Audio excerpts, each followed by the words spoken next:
The illegal elbow. Elbow techniques. This is the elbow. An elbow from here. I'll throw the elbow. Yeah, the illegal elbows. All right, people, we're back, man. Illegal Elbow Radio. Another exciting episode for you guys, man. This is Brian from Illegal Elbow Radio, Illegal Elbow on Twitter. And this is Dan from MMA Aftermath on Facebook and Twitter. All right, people, welcome back to another episode of Illegal Elbow. And we would just like to send out thanks, Brian and I, for everybody that started listening to us. You know, if you're coming in from the Christy Mack post that we did, or if you're just starting to listen to us, you know, we really appreciate you guys listening in, you know, and the guys that have been here before, sticking and staying. Brian and I appreciate it. We've been doing this for a while now. Excuse me. But, you know, we want our topics to be like two friends talking. You know what I'm saying, man? Oh, yeah, hell yeah. That's the way we started. That's why we even started the show at all.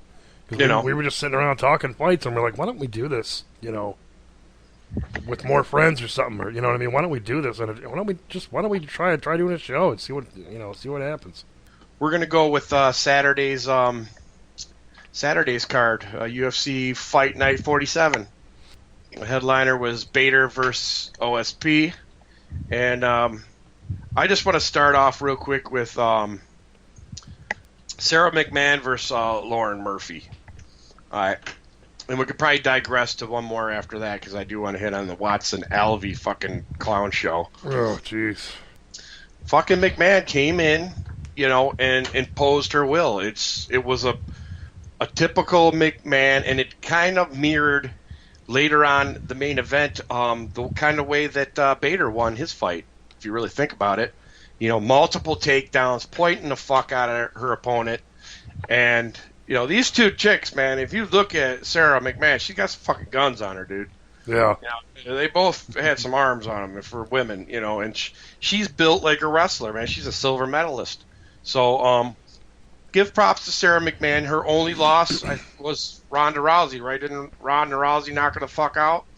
I believe so, yeah. I believe it was some... Yeah, that was her... I think it was Ronda's first knockout, maybe. No. And, but give her props coming back, doing her thing, doing the wrestling. But like I will talk about, you know, coming down the road with Bader, these wrestlers, they really have to concentrate on putting their opponent out sometimes, you know, because all their opponents aren't going to be, you know, as easy as a Murphy or a OSP was. But I digress back to this one. You want to add anything to it, bro? No, I that's one of the ones that I did not get to see. You know, I started a little bit late in the card. But like the Mikoski fight, I did not see that one either. I got to go back and watch it, which I had a little bit of time before doing this to go back and watch a few fights. But some of the ones that I missed, I didn't get to those. Yeah, but before that, the Watson fucking Alvey fight, dude. Fucking Alvey coming out, and his whole thing is, oh, smile, Alvey, the smile guy, fucking, you know, coming out looking like fucking some WCW fucking sideshow fucking heel. You know, goofy as fuck, you know, I'm like, okay, you know, fucking Watson's gonna come out all fucking serious. No, he's ready to go. He comes out in a fucking gorilla head, you know, and I forget the fucking music that was playing, dude, but it was cheesy as fuck, and I'm like, this to me, I'm glad it's not the main event, because it's fucking cheeseballish. Who came out in the gorilla head? The fucking Watson. Fucking gorilla head. What the hell? With some corny ass fucking Cyndi Lauper or some shit playing in the background, dude. And I'm like, oh man. And it was just a whole clown show. But at the end, it was like Wilson came out. I want to get to the fight part. Or Watson came out and just digging into fucking Alvey's plant leg, man. Because he was, you know, Alvey was resting big time. That was his plant leg. And he was just nailing his fucking right leg, dude. And by the middle of the second round, Alvey's, you know, starting to check shit. And at the end of it all, dude, it was just a fucking ass beating. So it's a clown show into an ass beating. But I'm not really down with all that fucking clown show shit, personally. No, it's just hey, check me out, you know, to get more, I don't know, maybe to get more fans, I don't know, but I was kind of excited for Sam Alvey because I liked him back in the day. Yeah, the whole smile thing, that's just how he naturally walks around.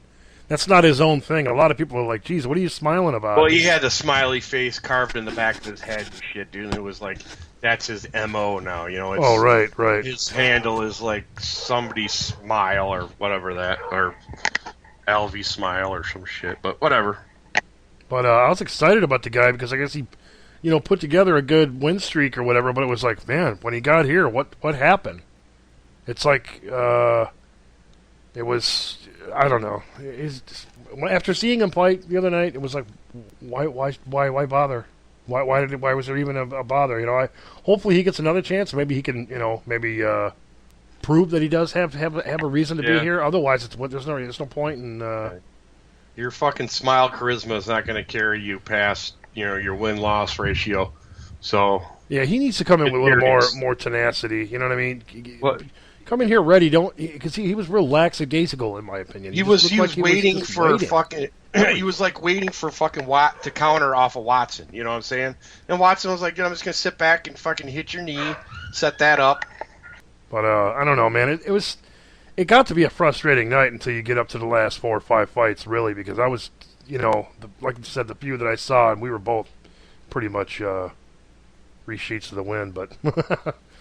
But getting to the just not to give too much attention on this one here, but Jack May taking on Sean Jordan. I was hoping to see a good display from Jack May because he's got lunch boxes each hand, man. I don't know, somebody must have ate the lunch out of him or something, but yeah, it seemed like he didn't have his timing or something. Every time he fucking brung down a haymaker, Jordan was kind of like ducking out of the way just in time, Yeah, Jordan. I mean, even Jordan in winning, I wasn't really all that impressed with what he put together. I mean, he did what he had to do, get the W, and that's great. I mean, I'm not knocking the guy, but it's just, I think as a heavyweight and him improving, it's really kind of getting slow. Yeah. And like I said, I don't mean to rag on the guy, No, if you got in there with somebody with a Mark Hunter or a Nelson, he'd get fucking cremated. Oh, absolutely. I mean, within probably the first minute, he'd be done. The same with Jack May. It's just these guys got it's a very short learning curve. Yeah. You don't have much time because the heavyweight division is so small. You don't have time. And we're pulling for guys like this just because of that too. We're like, dude, we want to see more guys come up in that division because we love it so much. We want to see guys progress. Yeah, big time. But just about every pick on this card that I picked, I was wrong. The only one that did me some grace and helped me was Pearson, man. I picked Pearson to win, and he came through. And everybody else, though, I'm pretty sure I picked them all opposite. Dude, that's the only one I picked knockout. I got it. The other two, fucking nope. Fucking Bosch, the way it was going, he was going to lose that match. Yeah. Oh, yeah. Any way you look at it, and half his other matches recently, that was about the same way. Yeah. He's about to lose the match, and then he uses his hands to do it. A lot of the times when you're in the ring and you're losing the whole fucking thing, the only thing you have left is to either knock him the fuck out or submit him. And he's been doing the knockout thing, so it's like, but you were. Who was going to call? Hey man, it's fucking Bosch is going to get his ass beat the whole thing and then knock him out. Right. Nobody fucking picks that way, So I thought he was going to get subbed, turn into a gas tank. Tavares was going to be all over and something. And Tavares did a good job of sticking on him, dude. And yeah, he did a great job. That little separation there, he made that fucking mistake, and Bosch did what Bosch does. Capitalized, man. Seth Paczynski, I picked him. Alan Jouban, this dude looked really impressive, man. I was really impressed with this dude. Super excited to see what he's. I don't know his background though. It's the first time I've ever seen the guy. So. No, it was like welcome to the fucking UFC though. Fuck. Yeah, nice finish, man. Sweet. But you called it too, man. Ross Pearson taking Gray Maynard. Knuckle sandwich, man. Out cold. Knuckle friggin' sandwich. Gray Maynard, just like the Ross Pearson one, man. He was fucking winning that fucking fight, a little bit. For control wise, I thought Maynard looked good. Yeah. I thought his, he had good head movement, and it just but it's like why strike with a knockout artist because after you're coming off a knockout loss? I mean, why do it? In his case, he should have played it a little more safe. But he came in here wanting to challenge the guy at what the guy's best at. It's just not a good idea. He's been losing it when he tries that. It's almost like he comes in with a certain frame of mind and then he forgets about it and says, "Okay, let me test the waters in the striking." Yeah, it's not working for you. Even though Ross Pearson was getting out of a lot of the cage shit, he was trying to put him against the cage, trying to take him out. Ross Pearson was getting the fuck out of it because Ross Pearson trained for this guy, dude. He was working his way out against the cage and shit, and then he finally got what he wanted, and that's fucking separation, dude. And he took advantage of it. And Gray Maynard's fucking chin fucking shattered in a million pieces. And I'm sorry for Gray Maynard, but he kind of looked more on the veteran side than the prime side to me, the twilight side. And I'm not trying to down the guy. He's had one hell of a career, but Ross Pearson is on his way up, and I hate to say it, but Gray Maynard's on his way down.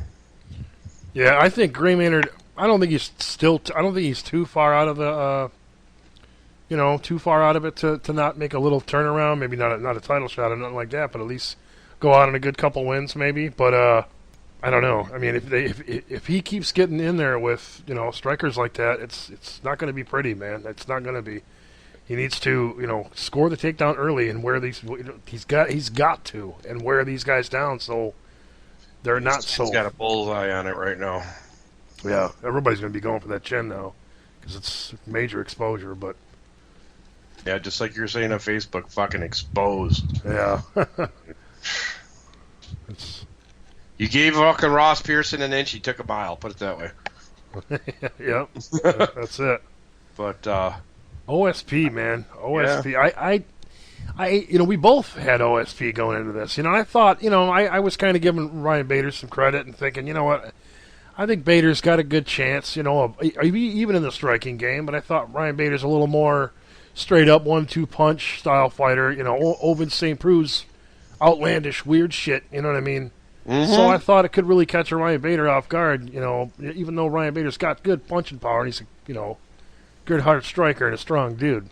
But he played that game the whole night. His strength and his takedowns, you know what I mean? It just and I'm saying it right now, fucking Ryan Bader, his fucking takedowns are probably the best in UFC right now, dude. And he has the most stats that they were fucking putting out. It is. Yeah. So is it like Ryan 38 Bader, now? 38 takedowns, I think, and most in UFC history or something? Yeah. Yeah. This guy, and it goes back to what we were talking about in a previous episode about it was the Metamoris episode about, the wrestling aspect of MMA. And, jiu-jitsu's great and all that stuff. But wrestling, man, look at it. Look at McMahon. Look at fucking Bader that night. They fucking won their fights with control, basically. Yeah. They controlled their opponents because you're getting a fucking point every time you take somebody. It's a point. Right. They're all over you. There was a time there the ref stood it up, and I'm like, dude, why are you standing this fucking fight up right now? They're going in and out of guard. They're moving around. They're attacking. There's no reason you should stand these two girls up right now. But that's just me. But the thing I do have a problem with, and I was harking on it a little bit back when we were talking about the McMahon thing, is these wrestlers are going to come against some upper echelon guys that are going to be contesting you, so you need to have a little bit more in your fucking bag of tricks. And I'm talking about submissions, because we can't always count on a fucking a wrestler coming in here and becoming an awesome striker, dude. That's once in a great while you'll see a guy do that. He's going to rely on his bread and butter. So when you do that, I think you got to learn how to finish from that position, not just ground and pound, but learn how to finish. Yeah, like the War Master. Yep. So excellent. You gave it the Metamoris thing there. That made me think of the War Master, man. Totally. He's an excellent, awesome wrestler, known for his wrestler, and he's submissions all over the place. So I mean, yeah, it's awesome. And a model for what people should be looking at. Have some finishes. If it's not going to be strikes, have some submissions. So, you might have a guy that's putting you in the guard, dude, not letting you do your ground and pound. You know, he might be raining up on you with guard attacks from offensive guard attacks. Fuck. Yeah. And that's how I picked OSP to win this. So I was like, okay, Bader is going to be on him, fucking trying to rain down blows or trying to get fucking mount or whatever. Try some fucking jujitsu. I know he knows it. Try some triangles. He must have tried it one fucking time, dude. And it was it. And it's just like, like you said, when he got down that first fucking time, he fucking felt the power of fucking Bader, and he's like, dude, this guy is just owning me. And that's basically what he did. He got Bader down in the last round one time. But it was day late and the dollar short, bro. Yeah. Yeah, it sucks, but it's cool though because I mean it's good, even though losing it's good because we know he's not going anywhere because he's just coming off two or three really good wins. I mean, so it's nothing for him to be upset about, man. He's improved as far as he has. He can improve more, man. He's still got more to do. So, and I'm gonna have to say number one is probably you're never gonna out wrestle a Bader, so you might as well just go all takedown defense. Yeah. Really? Work on that for the next 2 months. I mean, shit. Yeah. Master that, and then if he were to master that, where they're starting to count the fact that nobody can take him down, he's going to be a serious threat, man. Yeah. Then you're looking at a Bader fucking going into his realm of striking and length and all that other stuff, you know. But yeah, he's young and he's still learning. So. But with that, with a little wrap up on it, and why don't we take a quick break, man, and we'll get back to the news at hand, man. All right, sounds good, man. All right.